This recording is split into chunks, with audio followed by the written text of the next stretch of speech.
వినోద్ గారు, ghost writers అంటే at least వాళ్ళకి ఏదో రాసినందుకు కాస్త వాళ్ళు ఎప్పటికీ గోస్ట్ రైటర్స్ గానే మిగిలిపోతారు కాబట్టి పర్లేదు. గోస్ట్ యాక్టర్స్ ఏంటండి, ఎందుకంటే యాక్టర్ అనేది వాళ్ళకి ఎప్పుడైనా కానీ కోరుకునేది ఆపర్చునిటీ, రికగ్నైజేషన్ రెండు కావాలి.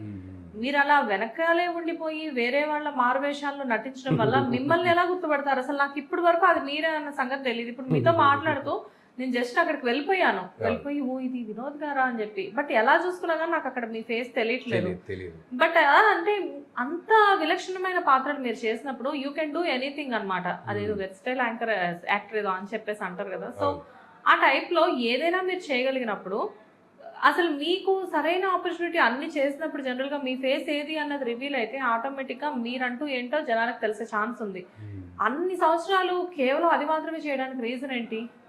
అది మాత్రం చేయడానికి రెండు రీజన్స్ ఉన్నాయండి. ఒకటేమో ఆ టీం బాగా నచ్చింది.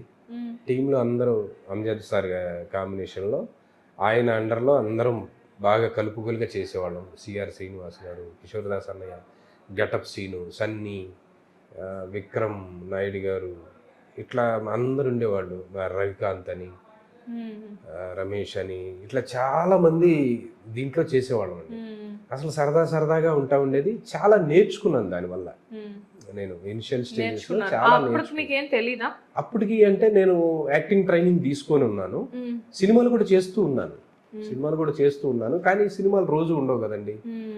ఇదైతే రోజు ఉండేది ప్రోగ్రామ్. అట్లా నాకు బాగా ఎక్స్పీరియన్స్ వచ్చింది. దానివల్ల ఏంటంటే బాడీ లాంగ్వేజ్, ఎలా క్విక్గా రియాక్ట్ అవ్వాలి, ఇట్లాంటివన్నీ బాగా తెలిసినాయి. ప్లస్ ఇంకొక మెయిన్ కారణం ఏంటంటే చంద్రబాబు నాయుడు గారి మీద నాకు ఉన్న అభిమానం. ఆయన అంటే నాకు చచ్చేంత ఇష్టం కాబట్టి ఆయన వేషం నేను చేస్తున్నాను. ఇంకా ఆయనలాగే ఫీల్ అయిపోయేవాడిని నేను. ఆయనలాగే ఫీల్ అవ్వటం, ఆయనలాగే నడవటం, ఆయనలాగే పోస్ట్ చేస్తూ గెస్ట్ చేస్తూ అన్నీ. ఓకే, చెప్పండి.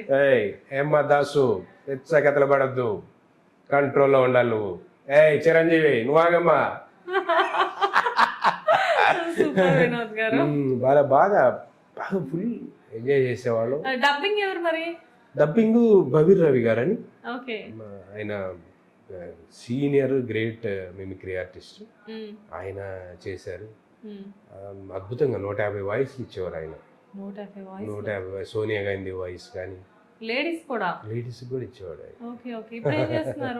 ఇప్పుడు ఆయన ఎండోమెంట్స్ డిపార్ట్మెంట్ లో పెద్ద ఆఫీసర్ అండి.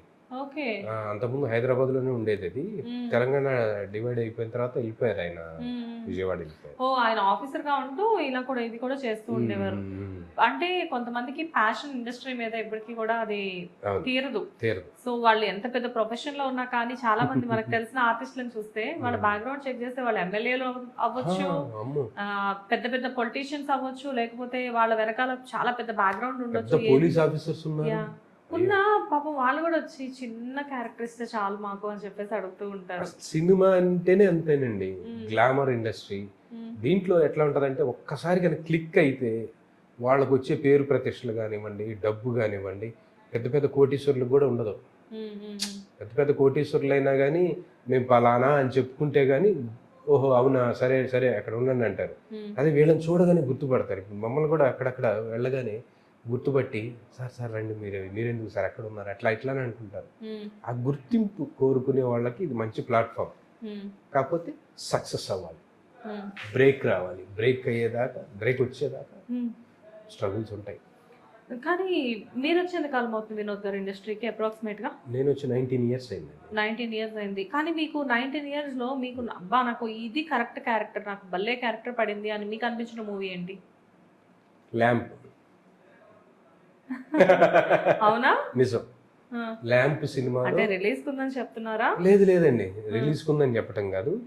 నేను ఇంతకు ముందు చేసిన క్యారెక్టర్స్ అన్ని ఎలా అంటే సీరియస్ గా ఒక సిన్సియర్ పోలీస్ ఆఫీసర్, లేకపోతే ఒక సిన్సియర్ ఇది అది అన్నట్టుండే. ఇందులో కూడా పోలీసే కదండి మీరు? ఇందులో కూడా పోలీసే, కానీ మామూలు పోలీస్ కాదు వీడు. అసలు నిన్ను చూస్తే మీరే ఆశ్చర్యపోతారు, ఈడేంట్రా బాబు ఇట్లాంటి వాడు అని చెప్పేసి. కాదు, రైటర్స్ డైరెక్టర్స్ కథ రాసేటప్పుడు దగ్గరుండి అక్కడ వినోద్ వినోద్ వినోద్ అంటే వెంటనే వాళ్ళకి ఇమాజినేషన్ లో పోలీస్ తప్ప ఏమీ కనిపించదా?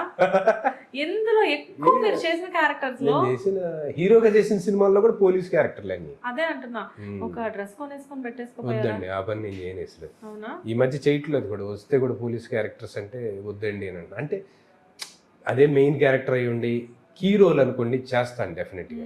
అలా కాకుండా ఊరికి పోలీస్ ఆఫీసర్ అని అంటే అది ముద్ర పడిపోతుంది. అందుకని కొంతమంది తెలుగు ఇండస్ట్రీలో టాప్ డైరెక్టర్స్ వాళ్ళ సినిమా ఎంత నడిచినా కానీ క్లైమాక్స్ లో హీరోని పోలీస్నే చేస్తారు, కొంతమంది ఏమో గ్యాంగ్స్టర్ చేస్తారు. అలాగా మిమ్మల్ని ఏ డైరెక్టర్ చూసినా, ఏ రైటర్ మీ గురించి కథ రాయాలని మొదలు పెట్టినా వినోద్ అని పక్కన క్యారెక్టర్ ఏంటి అంటే పోలీస్ ఆఫీసర్ అని చెప్పి డిఫాల్ట్ అయిపోయినట్లుంది. లేదు చేయమని చెప్తున్నా. నేను మొన్న ల్యాంబ్ మూవీ ట్రైలర్ చూసినప్పుడు అందులో పోలీస్ గడ అబ్బాయి ఇందులో కూడా మళ్ళీ పోలీస్ క్యారెక్టర్ ఆర్టిస్ట్ చేసినప్పుడు పోలీసే, హీరోగా చేసినప్పుడు పోలీసే, ఏంటి పోలీస్ గొడవ? వినోద్ గారి ప్యాషన్ ఏంటిది అసలు? ఇవాళ అడిగేసేద్దాం అని చెప్పేసి నేను అడుగుతున్నాను. బిగినింగ్ లో మీకు ఏమైనా ఉండేదా నేను పోలీస్ అవ్వాలి పెద్ద అయిన తర్వాత అని చెప్పేసి? అస్సలు లేదండి, అసలు లేదా? ఎప్పుడు లేదు. కాకపోతే నేను 10th పాస్ అయిన తర్వాత మా వాళ్ళు మిలిటరీలోకి పంపిద్దామని ట్రై చేశారు. మిలిటరీలోకి వెళ్తావా అని చెప్పేసి అడిగి మా ఊరు నుంచి ఒక 12 మంది వెళ్ళారు మిలిటరీలోకి, మా ఫ్రెండ్స్ చాలా మంది వెళ్తే నన్ను కూడా పో పో పో అన్నారు. నాకు వెళ్దాము అని ఉండేది కానీ ఎందుకో సినిమా పిచ్చి ఇదంతా అడిపోతే ఇటు రాలేమన్న ఉద్దేశంతో నేను అటు వెళ్ళలే. పోనీలే, మంచి పని చేశారు. తెలుగు ఇండస్ట్రీ ఒక మంచి ఆర్టిస్ట్ ని మిస్ అయ్యి ఉండేది. అంత మాట. డెఫినెట్ గా ల్యాంబ్ మూవీ తర్వాత వాట్ ఈస్ వినోద్ అనేది ఎలా అయినా బయటకు వస్తుంది కదా. సో యూ డిజర్వ్ ఇట్ అండి. నేను ఏదైతే చెప్పానో దానికి థ్యాంక్ యూ అండి.